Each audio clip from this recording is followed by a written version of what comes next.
Halo pemirsa, Anda menyaksikan Simpo Dunia dengan sejumlah informasi dari mancanegara. Bersama saya Ayu Pratiwi, inilah Simpo Dunia selengkapnya.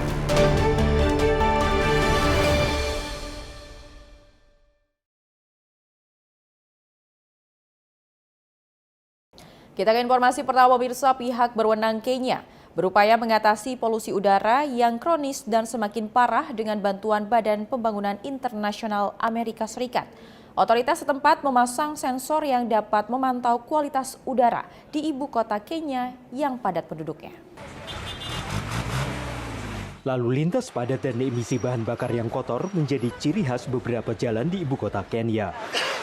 Nairobi adalah tempat tinggal bagi setidaknya 5 juta orang dan dengan jumlah penduduk terus bertambah, menurut pemerintah setempat, kualitas udara kota ini makin menurun. Many vehicles use diesel and petrol. They are emitting a lot of chemicals, the gases into the air. And also we have industries. Some of them are built in residential area. Pedagang seperti Yunis Juli di Nairobi menanggung beban terberat dari situasi ini. Menurutnya, ia sering jatuh sakit dan ia yakin itu karena udara kotor yang ia hirup setiap hari. Recently, I had a coughing issue. I was coughing very seriously. I had to go to a hospital to be checked. Yeah, I was under medication for a whole week.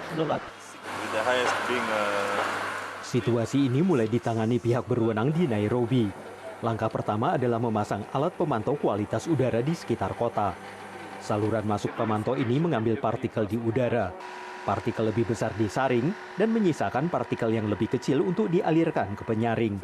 Kepala kualitas udara di World Resources Institute menjelaskan, sistem ini mengukur partikel-partikel yang biasanya berbahaya bagi tubuh manusia.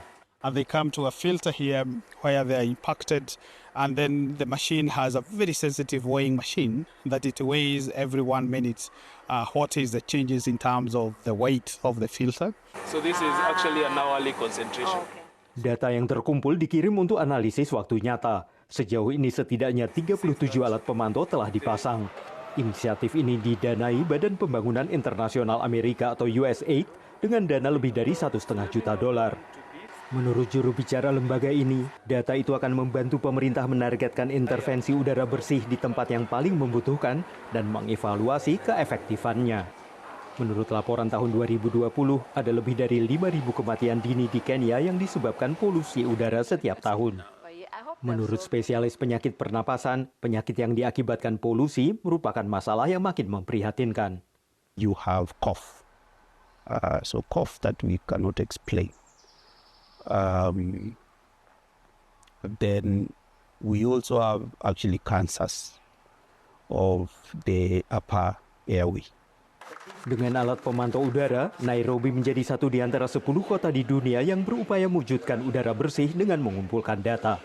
The Breathe Cities initiative looks to take a sectoral approach, and so we're looking for innovative policies across transport, across waste management, across industry. Menurut warga yang diwawancarai VOA, potensi solusi untuk Nairobi termasuk penggunaan kendaraan listrik, pengendalian lebih ketat pada emisi industri, dan pengelolaan sampah yang lebih tepat. Sementara itu para peneliti menekankan pentingnya niat baik politik untuk mengimplementasikan solusi apapun bagi perbaikan kualitas udara. Dari Arlington, Virginia, saya Helmi Yohanes dan tim VOA. Pemirsa, fentanyl dinilai lebih berbahaya dan menyebabkan kecanduan yang lebih parah daripada narkoba yang beredar. Meski sejumlah fasilitas keperawatan di Amerika Serikat menawarkan solusi, namun ketergantungan pada fentanyl dinilai butuh lebih keras untuk bisa lepas dari narkoba ini. Di usia 15 tahun, Mia mulai menyalahgunakan obat resep dokter. My parents were drug addicts and my whole family was drug addicts, and it was accepted. It was social. It was almost expected. And it was just the way of life. Sebelum menghirup fentanyl, Mia adalah pecandu metafentamin yang masih bisa beraktivitas. takes you over. It's like you don't care about anything else but your next fix. You know, I had a nice car and I had, you know, I had a home, and it's like lost all those things because all I cared about was my next fix. Dibandingkan narkoba lain, fentanyl lebih cepat keluar masuk sistem tubuh manusia dan efek berhenti secara tiba-tiba sangat berat bagi pecandu. After a while, people aren't using because they want to get high. People are using because the withdrawal symptoms are so severe to keep themselves from getting sick. And so because that half-life is so short, they have to use more and more often just to not get sick. Rasa sakit akibat berhenti memakai fentanyl membuat Thomas enggan dirawat. Your body aches, your muscle, every bone in your body aches, your muscles are cramping up, you're throwing up, it's beyond explaining. It's the worst feeling in the world. Di penjuru Amerika Serikat, Pusat Pengendalian dan Pencegahan Penyakit CDC memperkirakan ada sekitar 28.900 fasilitas rehabilitasi. Tak sedikit dari pusat rehabilitasi ini yang menarik biaya perawatan yang tak murah. Industri rehabilitasi di Amerika Serikat mencapai $42 miliar pada tahun 2022 menurut Hazelden Betty Ford Foundation. Menurut dokter, lepas dari fentanyl lebih sulit dibandingkan narkoba lainnya. With other opioids, prior to fentanyl, that switch could happen pretty easily within a day. There's be a little bit of suffering and a little bit of discomfort from the person making the switch, but I think it's only gotten harder because of some of the unique properties of fentanyl that kind of lingers in people's bodies. Perubahan gaya hidup penting untuk membuat mantan pecandu lepas dari narkoba. There are people who can make lifestyle changes, can change their habits, can change the people they're around, can change the environment they're around, and maybe the medicine's good for a year or two, and then they can kind of come off of it because the rest of their life has improved so much. Institut Nasional Penyalahgunaan Narkoba mengestimasi laju penggunaan kembali pecandu opioid mencapai 40 hingga 60%. Dari Seattle, Washington, Virginia Gunawan dan tim VOA. Sementara itu pemirsa, kelompok negara kaya G7 mendorong larangan berlian yang ditambang di Rusia. Hal ini menyusul invasi Rusia ke Ukraina. Meski begitu, upaya menghentikan berlian Rusia masuk ke pasar global yang nilainya mencapai $87 miliar per tahun dinilai bukan hal yang mudah. Sekitar sepertiga berlian dunia ditambang di Rusia oleh perusahaan milik negara Alrosa yang memberikan keuntungan bagi Kremlin lebih dari $1 miliar per tahun. Pada KTT G7 Mei lalu, negara-negara anggota kelompok ini membahas pemberlakuan larangan terhadap berlian Rusia. Namun melaksanakan larangan itu tidaklah mudah. Hampir semua berlian dunia dipotong dan dipoles di kota Surat di India.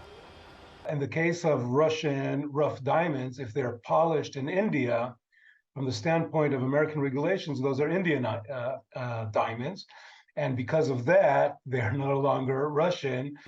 Proses Kimberley yang diberlakukan tahun 2000 memperkenalkan pelacakan berlian yang belum dipotong untuk mencegah keuntungan diperoleh dari konflik. Namun ini tidak berlaku untuk berlian yang sudah dipoles, dan sistem ini memiliki kelemahan. The question was, how does the Kimberley process address a parcel that will have rough diamonds from multiple origins? And the solution was, let's just put down mixed. So now if you have a parcel that is entirely Russian diamonds, but one diamond in it comes from another country, now it's a mixed parcel. Tidak semua pihak mendukung usulan larangan itu. Sebuah delegasi G7 berkunjung ke India belum lama ini untuk merintis kerjasama. Namun New Delhi bersikap skeptis. First of all, without Alrosa's production, they're going to be losing a third of the global production coming in. Secondly, they don't want to join the India in general does not want to join sanctions on Russia because their global politics are different than those of the United States and Europe. Uni Eropa Mei lalu memaparkan rencana sistem pelacakan dan penegakan global untuk mengeluarkan Rusia dari pasar berlian mulai tahun 2024. Russian diamonds are not forever. Menurut proposal Uni Eropa itu, berlian akan diterbitkan dengan sertifikat asal yang dilindungi blockchain dan dapat diperiksa di pusat-pusat perdagangan seperti di Antwerpen di Belgia. Namun sejumlah pihak khawatir sistem ini bisa menjadi bumerang. probably they will not pass through Antwerp anymore. This large trade will just move to Dubai, and from Dubai to India or directly to India. Typically countries, yes, that will not and probably never impose sanctions on Russia. Para pemain industri lainnya mendorong sistem sertifikasi yang tidak terlalu mengandalkan basis teknologi dan kepercayaan, sehingga akan membuat tingkat kepatuhan menjadi lebih mudah bagi tambang-tambang berlian yang lebih kecil di wilayah seperti Republik Demokratik Kongo. Dari Arlington, Virginia, saya Helmi Yohanes dan tim VOA. Pemirsa, Rusia mendominasi rantai pasok energi nuklir dunia. Untuk itu, negara-negara barat tengah mencari alternatif sumber energi untuk mengurangi ketergantungannya terhadap Rusia. Negara-negara barat telah mengurangi ketergantungan pada bahan bakar fosil dari Rusia secara bertahap. Tetapi mereka masih bergantung pada energi nuklir Rusia. Menurut majalah keuangan Forbes, BUMN energi nuklir Rusia, Rosatom, menguasai 38% pasar global uranium yang diperkaya.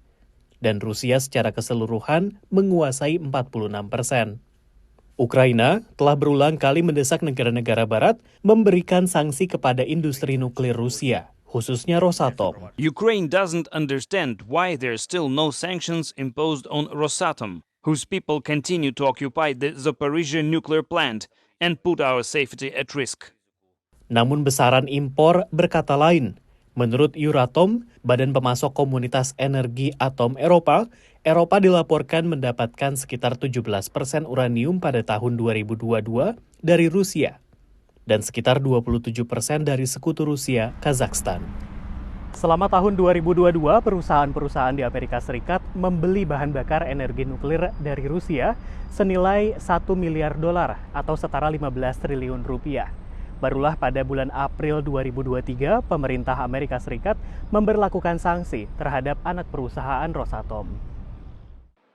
Pengamat menilai perusahaan-perusahaan AS terlambat dalam mendiversifikasi sumber energi mereka. Back in the early days of sanctions, when I was doing them for the U.S. government in 2014, I urged every company I could find that was doing business in Russia to find a way to diversify their sources so the Russians wouldn't have leverage.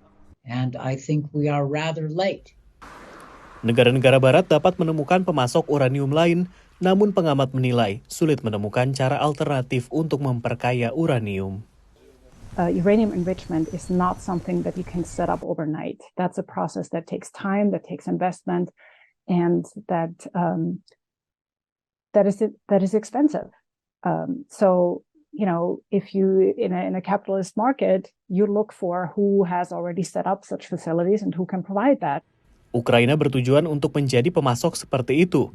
Menteri Energi Ukraina mengatakan negaranya telah menandatangani kesepakatan pada bulan Juni 2022 dengan perusahaan tenaga nuklir Amerika Westinghouse untuk memasok bahan bakar ke semua pembangkit listrik tenaga atom Ukraina. Ukraina yakin dapat memulai produksi bahan bakar nuklirnya sendiri dalam waktu sekitar 3 tahun. Dari Washington DC, demikian laporan tim VOA. Terima kasih Anda masih bersama kami dalam Sinpo Dunia. Pemirsa, bayangkan jika anjing atau kucing kita bisa berkomunikasi dan menyampaikan emosi ataupun minta sesuatu dengan menggunakan kata-kata.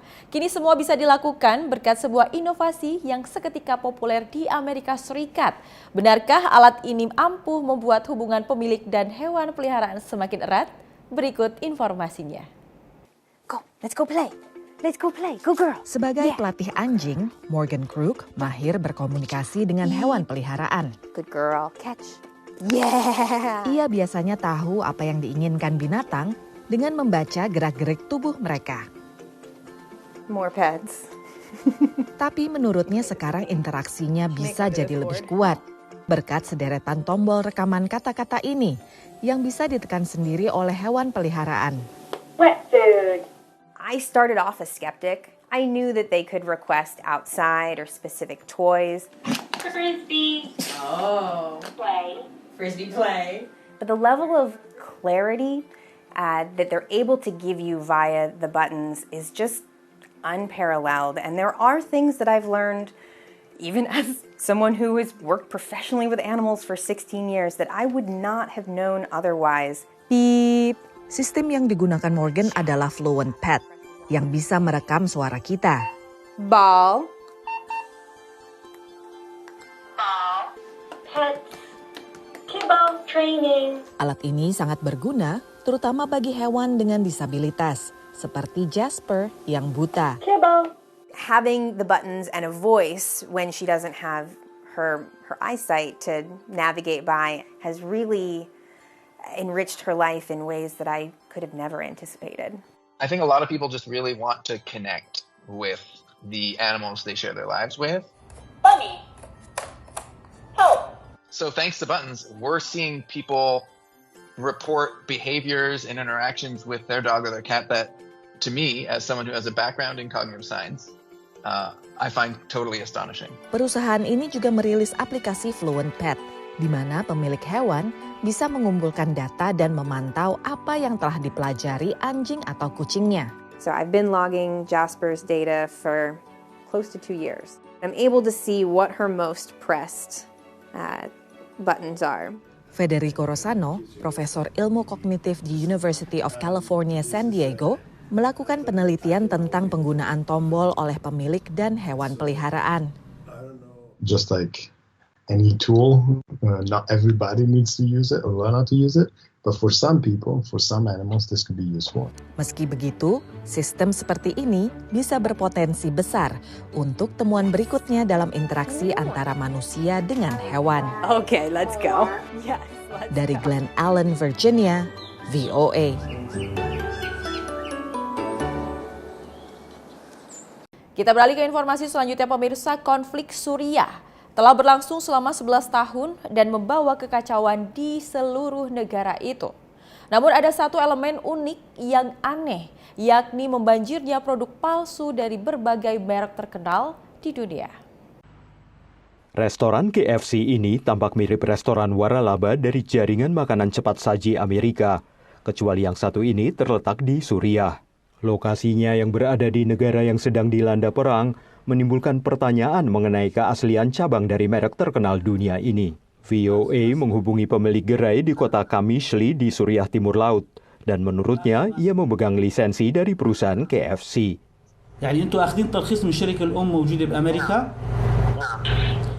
Namun dalam sebuah email tanggapan kepada VOA, juru bicara KFC menegaskan perusahaan itu tidak memiliki mitra waralaba resmi di Suriah. Oleh karenanya, itu bukan restoran KFC yang sah. Cabang KFC terakhir di Suriah dilaporkan ditutup tahun 2013 setelah pecahnya perang saudara di negara itu. Sejak itu, tidak ada lagi cabang perusahaan Amerika atau Barat yang resmi berada di Suriah akibat sanksi dari Amerika Serikat dan Barat terhadap rezim Presiden Bashar al-Assad. Namun nama-nama toko merek terkenal ada di mana-mana. Hanya saja mereka menjual produk palsu seperti ini yang bisa terlihat di banyak pasar di Suriah Timur Laut. Wilayah ini kini berada di bawah kendali pasukan Kurdi yang didukung Amerika, dan menurut pemerintah setempat, mereka sedang menyusun undang-undang untuk melindungi merek dagang. بازرگانی راستی ام الجم خو وک تاجر به ناوی شرکه به ام جوار وک مافت پاریزن و ناوی في شرکه علماوی تجاری منادن شرکه دن اللي مخابن حتى انها قانون التجاري الفيدا تشينبونه قانون الشركه. Meskipun merek seperti KFC mungkin tidak bersedia mengambil langkah hukum terhadap toko-toko palsu itu, menurut para pengacara, masalah ini perlu diselesaikan karena konsumenlah yang dirugikan, yakni mereka mendapatkan produk berkualitas rendah dan dalam banyak kasus juga harus membayar lebih mahal. Dari Arlington, Virginia, saya Helmi Yohanes dan tim VOA. Sementara itu, pemirsa, banyak warga Amerika Serikat menghabiskan waktu dengan menikmati hobi baru. Salah satunya adalah berperahu. Tren ini menghidupkan industri perahu rekreasi dan membuka lapangan kerja. Bahkan tak hanya warga Amerika Serikat, seorang diaspora Indonesia juga menikmati hobi yang tak murah ini. Sejak pandemi, aktivitas luar ruangan semakin populer. Kecenderungan ini menghidupkan dan menguntungkan berbagai lini bisnis di Amerika, termasuk industri perahu. Menurut penelitian Asosiasi Produsen Maritim Nasional, industri perahu rekreasi di Amerika Serikat naik 36% antara 2018 hingga 2023, menghasilkan 230 miliar dolar atau 3.500 triliun rupiah. Juga peningkatan 14% lapangan kerja bidang industri rekreasi maritim. Industri ini melonjak paling pesat di Florida, California, dan Texas. Washington DC pun tak ketinggalan. We have a current wait list at this marina, and that wait list has only gotten longer. Padahal hobi perahu atau boating merupakan kegiatan yang mahal. Tergantung gede besarnya perahu kita sih. Kalau yang Aji kan 19 feet, itu bayarnya $200 lah sebulan. Tapi kalau yang lebih gede itu perahunya bisa sampai $600 per bulan. Itu $600 buat nyimpen boat di marina aja. Belum maintenance-nya tiap tahun. Kalau punya boat itu ada aja yang harus dibenerin lah. Setahun itu 2.000 lah, kita ngeluarin 2.000 untuk maintenance aja ya. Untuk parkir di Columbia Island Marina misalnya, biayanya antara 2 hingga $10.000 per tahun berdasarkan panjang perahu. Tapi bisnis tetap ramai. We operate 3 marinas and 6 boathouses in the Washington metropolitan area, all on the Potomac River. And since even before the pandemic, we've seen growth as much as 10 to 15% per year. Menurut Aji, kemudahan akses marina di wilayah Washington DC dan sekitarnya menjadi salah satu alasan mengapa ia memilih punya perahu. Pertama di Indonesia dulu suka mancing gitu, pas kita di Amerika sekarang ada kesempatan untuk mempunyai boat. Kayaknya enak gitu punya boat sendiri gitu. Nah, jadi kalau kita mau keluar ke laut nggak harus dibawa, tinggal kita ke marina langsung aja gitu. Industri ini pun bermanfaat bagi siswa SMA atau kuliah yang bekerja paruh waktu selama libur musim panas. Mengasah keterampilan baru sekaligus hasilkan cuan. Getting out in nature and being able to relax, getting away from the screens that everybody's so addicted to just experience beautiful weather. Menurut Aji, tak sedikit teman sesama pemilik perahu yang memilih tinggal di air. Menurut mereka, hidup di air lebih murah daripada bayar sewa apartemen di kota besar. Sehingga terlepas dari biaya-biaya tadi, masih banyak warga yang tertarik. Dari Washington DC, VOA. Dan pemirsa, informasi tadi menjadi akhir dari perjumpaan kita kali ini. Tetap saksikan Sinpo Dunia hanya di Sinpo TV. Saya Ayu Pratiwi, mewakili kru yang bertugas mengucapkan terima kasih dan sampai jumpa.